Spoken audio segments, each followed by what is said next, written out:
조만간 내란죄에 대한 1심 판결이 나올 예정인데요. 윤석열 대통령에 대한 내란 재판은 무죄로 결정될 수밖에 없습니다. 오늘은 범죄 성립 요건인 구성요건의 당성, 위법성과 관련해 말씀드릴게요.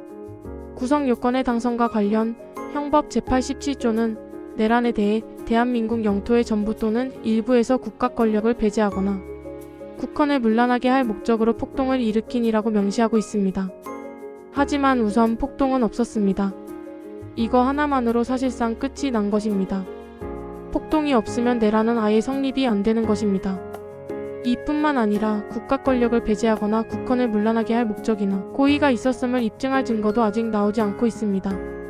오히려 국회가 즉각 해제 요구를 하였고 대통령이 이를 즉각 받아들였던 사실이 국가 권력 배제나 국헌 문란 목적 또는 고의가 없었음을 그 무엇보다 강하게 뒷받침하고 있습니다.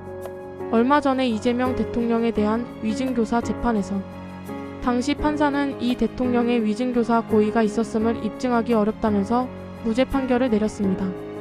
이 판결에 앞서 위증교사 대상이었던 사람은 이미 위증으로 유죄 판결을 받았기에 당연히 이재명 대통령의 위증교사도 유죄 판결이 내려질 것으로 예상한 사람이 많았습니다.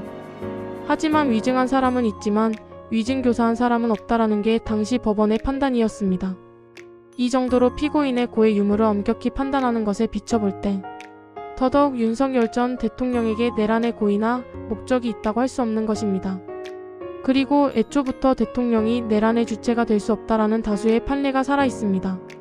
위법성과 관련해서도 논란이 상당한데요. 논란이 상당하다는 것 자체가 위법성이 없음을 뒷받침하는 것으로 이 경우 애매모호할 때는 피고인에게 유리하게라는 원칙이 적용돼야 합니다. 첨언하자면 기본적으로 대통령의 계엄 선포는 통치행위로서 위법성이 조각됩니다. 통치행위는 일종의 정치행위라고 할 수 있는데요. 정치인들이 도를 넘는 정치적 주장을 펼치거나 자기들끼리 정치적으로 싸우는 건 법률적으로 위법하다고 할 수 없습니다. 예를 들어 우리 헌법은 대한민국의 영토를 한반도와 그 부속도서로 규정하고 있음에도 한반도 이국가 체제를 주장하는 반헌법적 정치인들이 있지만 이들에게 법적 제재를 가하지 않습니다.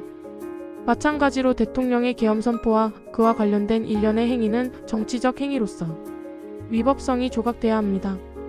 이처럼 구성 요건의 당성과 위법성을 결여한 게 분명한 상황에서 윤 대통령에게 유죄 판결을 내리는 건 어렵다고 봅니다.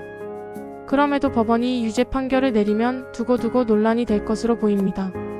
여러분들의 생각은 어떠신지요?